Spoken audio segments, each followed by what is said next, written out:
next little drawing inspired by another William Morris design. This is from a wallpaper that's called Pinks and Rose. So this is a little sketch of one of the roses. I've decided that I am going to switch to using a colour, and this is a little pot of Winsor & Newton ink, and it's peat brown colour. So I'm using one of my new nibs. Let's just see how we get on with this.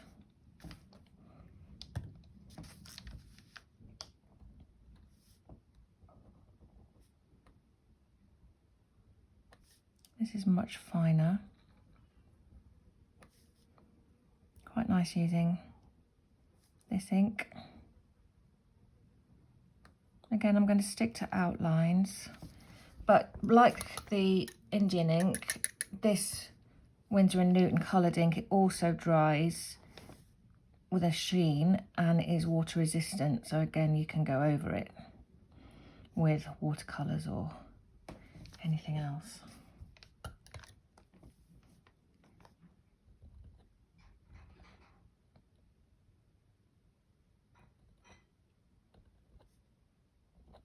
It's quite nice where it goes paler, where it starts to run out.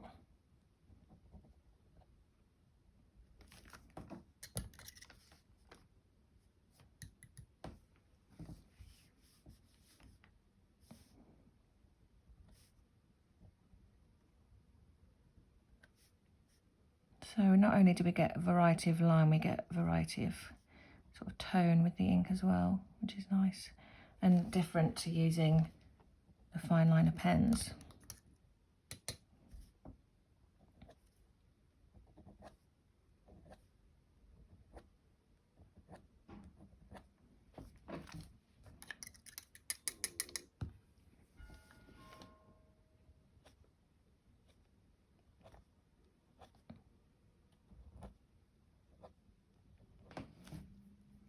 Very pretty.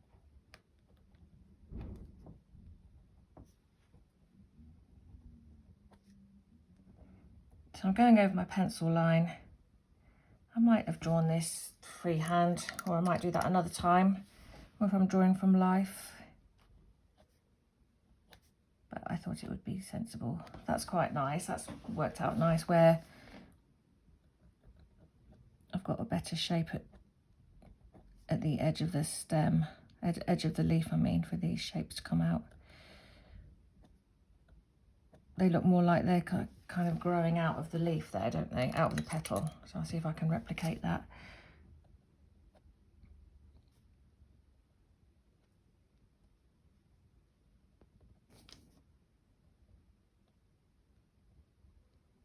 Make it just go a bit wider towards the bottom.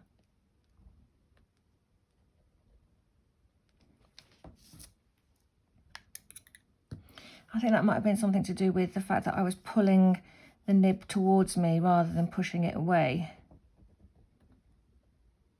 We'll see if that is true for this leaf as well, this petal as well.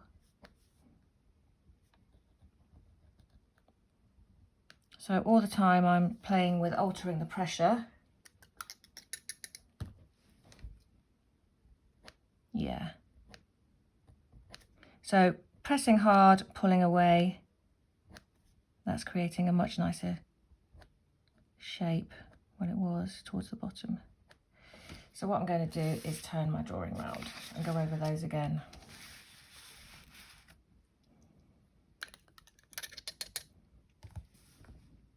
Pressing hard, pulling away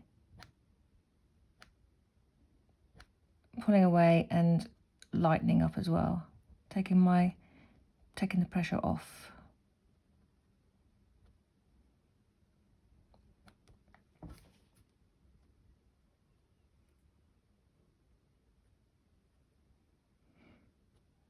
I just accidentally split there, but I'm going to sort of turn it into a little feature. Make it curve around.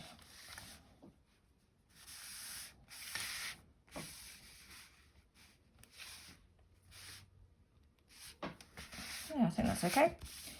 And now I am going to just do that bit there. also bring a few hatching marks in from that side.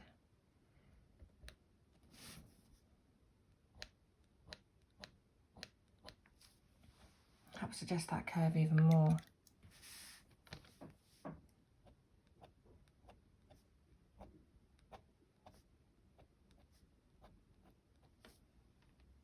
Nice.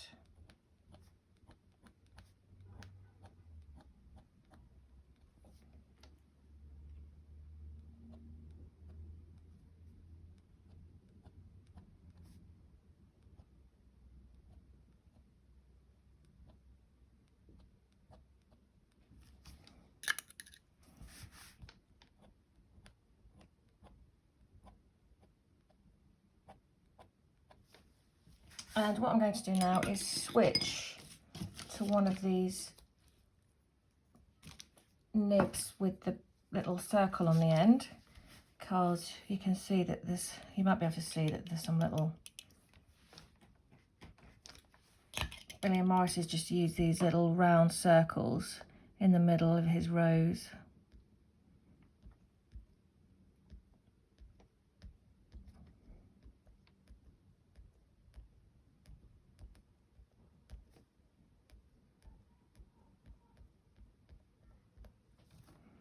But there is a bit of a different shape just in here, right in the middle. Oh, that's pretty. I can see a bit of pencil line, but I can rub that out afterwards when everything's dry. So that's quite nice, that's quite effective, I think.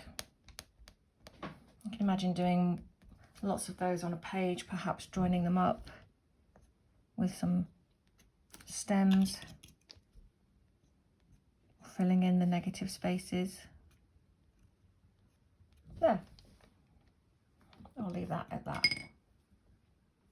Just let me show you where I took the design or the motif of that rose from. It's here. So this is the Pink and Rose wallpaper from 1891. So what I could have done was worked onto a coloured paper, or I could have covered my paper with some paint and some ink to begin with, and then worked on top of that rather than just working on the white background. But that's something to try another time. The next motif that I was inspired by is this one here.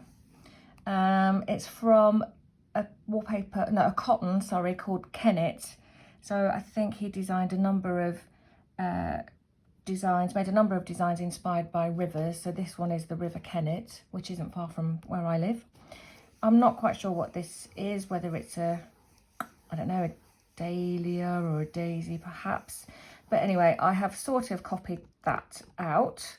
So I'm going to see how I get on with my dip pens and ink, trying to create something like that now. So I'm going back to my black Indian ink now, and to my trusty, very old nib. So I think I'm just going to begin by outlining some of these main shapes. And these are lovely shapes to be working on. They're so organic. Again, I am altering the pressure that I'm using as I make the line. So that affects the amount of ink that comes out, and it also, as I said at the beginning, it makes that nib splay out a little bit. I think that's what makes more or less ink come out. But be careful not to sort of overdo that pressure.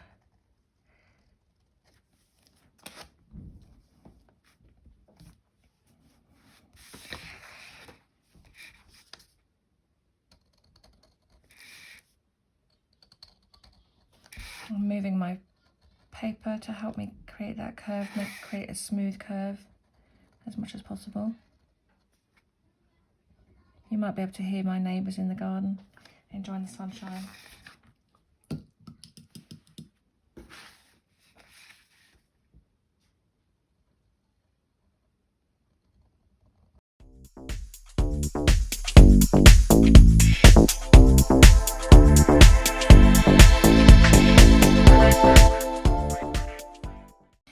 So for this little central part where we've got like the seeds, I guess, I'm going to go to the medium-sized sort of circular nib and see what happens with that. Well, that's quite nice. But I'm using it on its edge. So it's not super, it's not as thick as it could be. But it's quite nice, I think.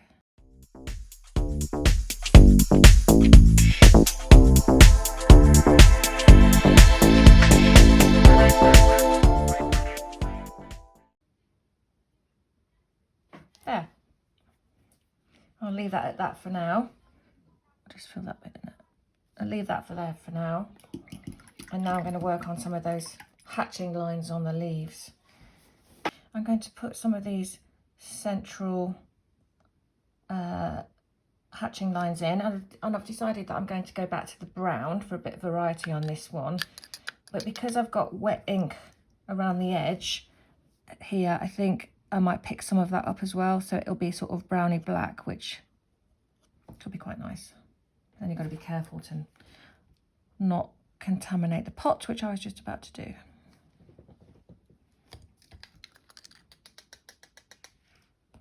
And I'm using the nib with the little circle on the end again.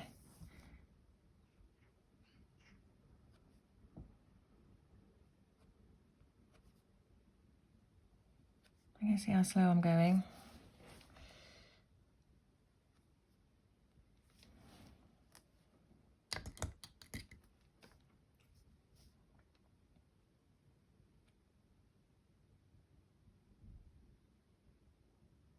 These lines are following the curve of the leaf, of the petal, sorry.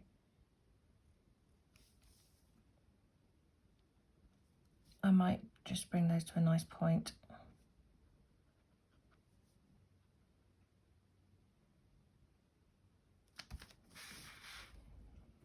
I think because that central area is so strong, it's okay for these to be quite strong as well.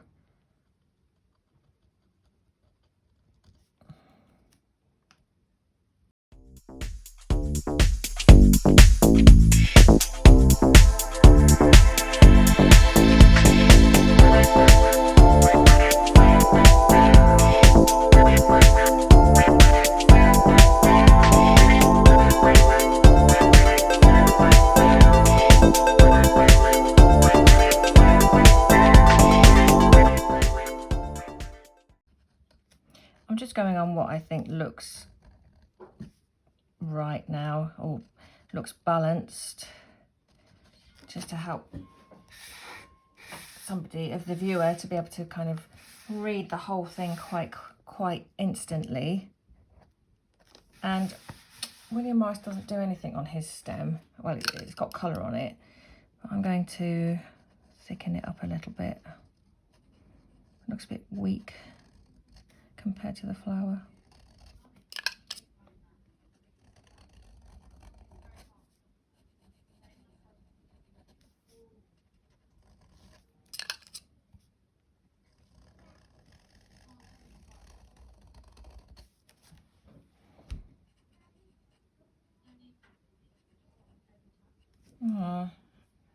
And then I may just pull some little hatching lines out from that ink.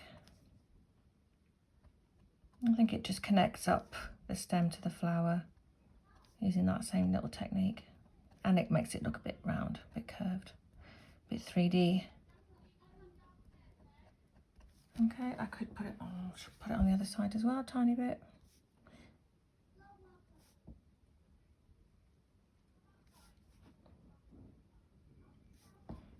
Leave a gap down the middle. I think I'll just leave it at that.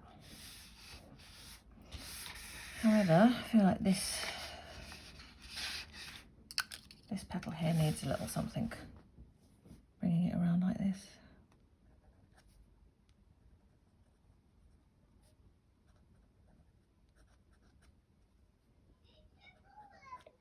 Little tiger stripes. There. I'm going to leave that like that for now. I think there's probably is more I could do to it, but I like to just have a little think and a look, come back to it later perhaps. So the next motif and the final one is this here, which I think is an acanthus leaf, and it's from the Kennet print. So again, there was an acanthus plant in the gardens at Campscott Manor. It was in flower, it looked amazing. It's a gorgeous shape and features quite a lot in his work, I think. I've got quite a few blobs of ink on the paper already, but I'm just going to ignore those. And because this is quite a big, bold leaf shape, quite stylized, I'm going to go in with just see what happens with this big, thick nib with this circle on the end. And I'm going to go back to my black ink. So let's see how it goes.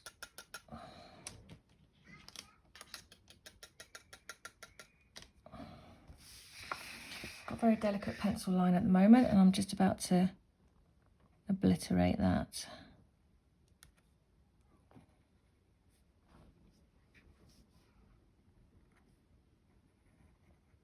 It's going on quite smoothly.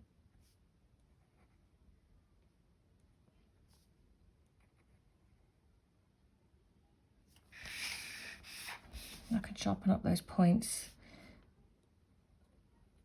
with this finer tool, a finer nib another time. So I'm using this slightly on its edge, and I think I'm going to get more ink now.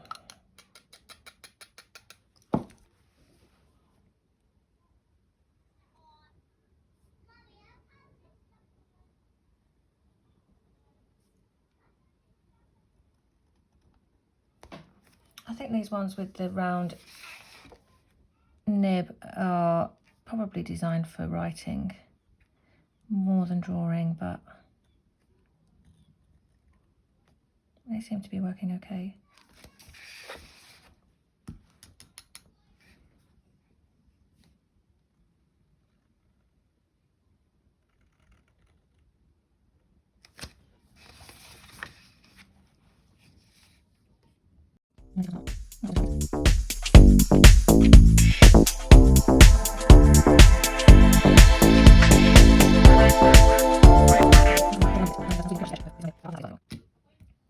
Let's put some of these central stem lines in.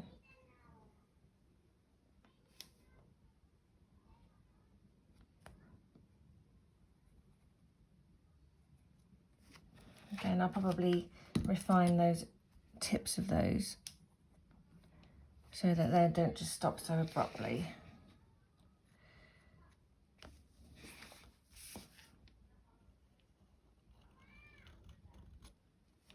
Try not to put my hand in what I've already done.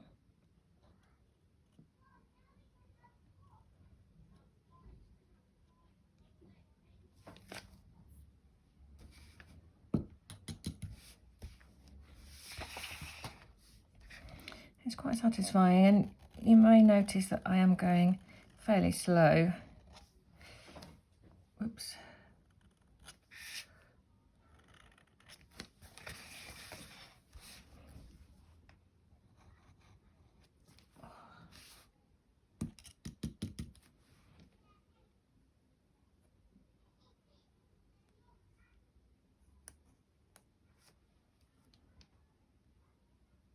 I'm making these bits up as well.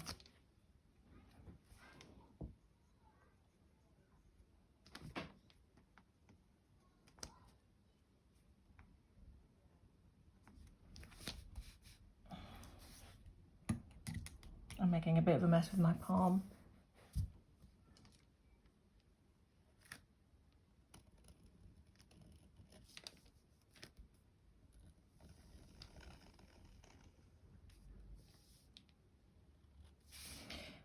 So I've just really poured over William Morris's designs, and I'm just in awe of how he managed to create those repeat patterns.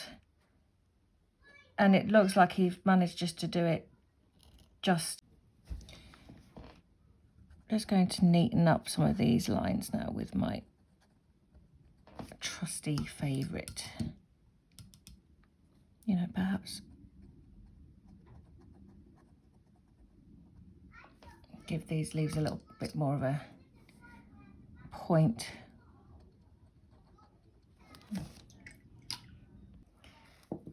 So I'm just going to have a little play now with some of these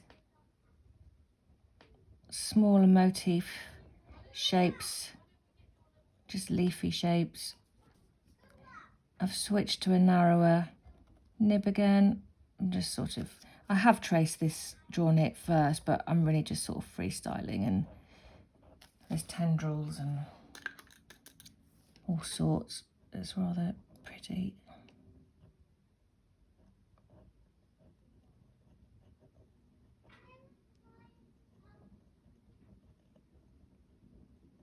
I'm holding this pen holder a little bit further up the shaft because that gives me actually slightly less control, and that is in a way quite nice.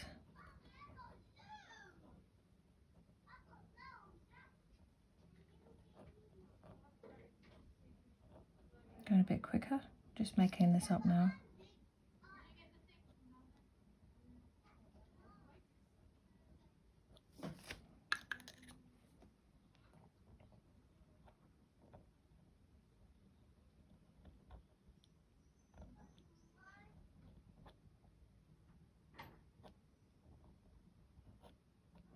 So obviously William Morris makes all these really beautiful, and they've all got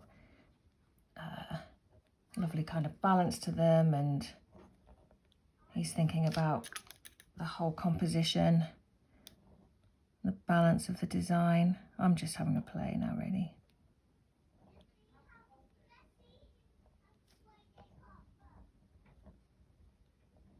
It's quite good fun though.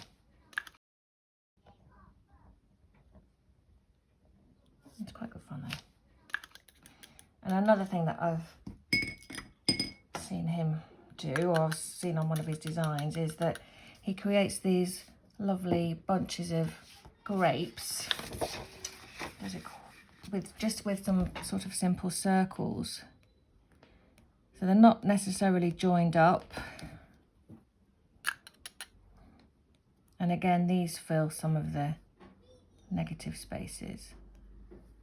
He manages to make it look like a bunch though. And then he might take a couple of stems up like that or something, and I mean, he does it a million times better than that. But they're quite stylized, I think that's what I'm saying, and thinking, how can I use my, there might be a bit of a tendril coming off.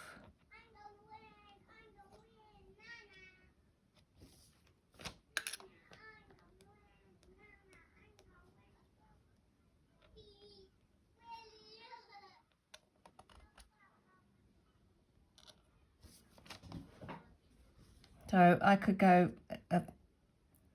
and play to my heart's content now with these tools.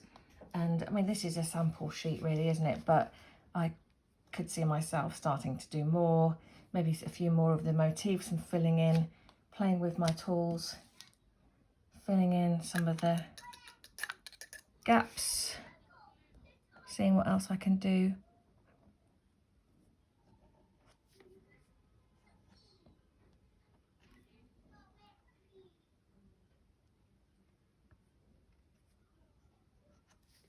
I'm using this round one to create sort of branches. Wonder if I can make some leaf shapes as well.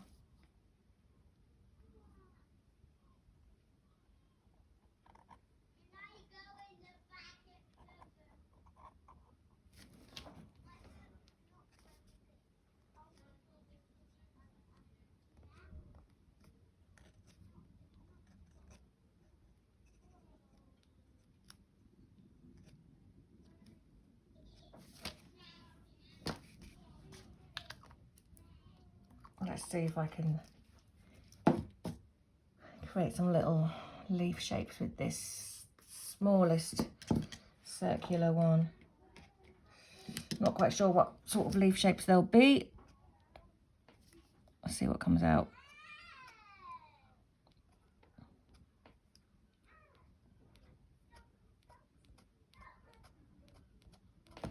That's quite nice.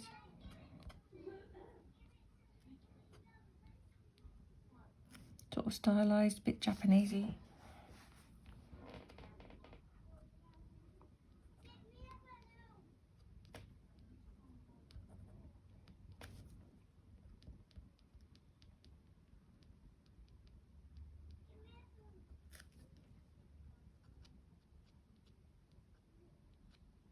So this is a looser use, isn't it, of these tools.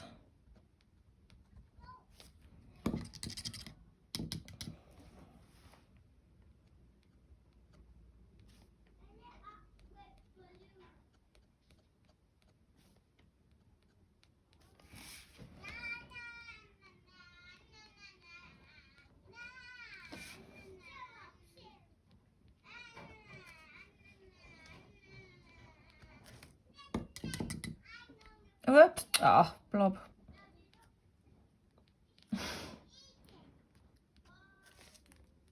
Never mind. I'm quite enjoying this.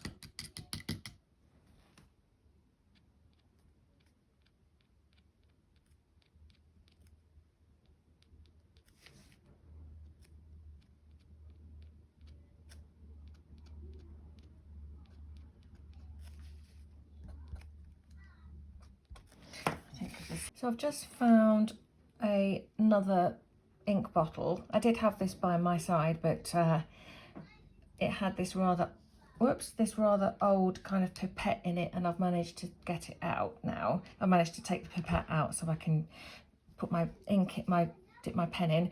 So this is Winsor & Newton. It says it's brilliant watercolour. I've just put a big blob there, but I am going to use it neat. And I'm just going to freestyle a little bit. I was slightly inspired by more of these lovely leafy shapes that William Morris puts in his designs.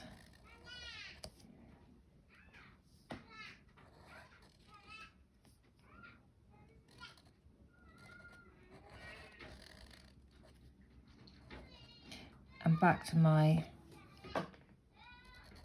original favourite pen. It definitely has more, I think it's a better quality metal for the nib.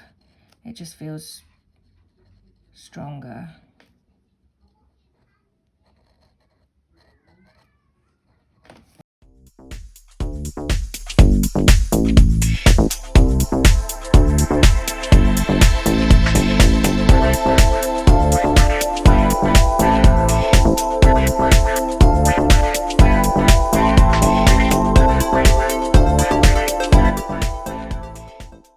Well, I think I'm going to stop there because I'm starting to get a little bit untidy. You can see it's all over my hands as well. So hopefully that has given you a little bit of an introduction to using the dip pen and ink. As I say, I've just used it on white paper. I haven't put any additional colour on top, but once this is completely dried, I could go over it with a wash. I could use colour pencil and build up kind of more depth of colour and layers of interest as well. But I'm going to leave it there for now, and I hope that if you have a go with your dip pens, you'll have just as much fun as I did. So I hope you enjoyed that introduction to using dip pen and ink. If you've got one or you think you might get one and you have a bit of a play and an experiment with it, do let me know what you've done because I love to see what you're doing. So thank you very much for watching, and I look forward to seeing you next month. Okay, bye.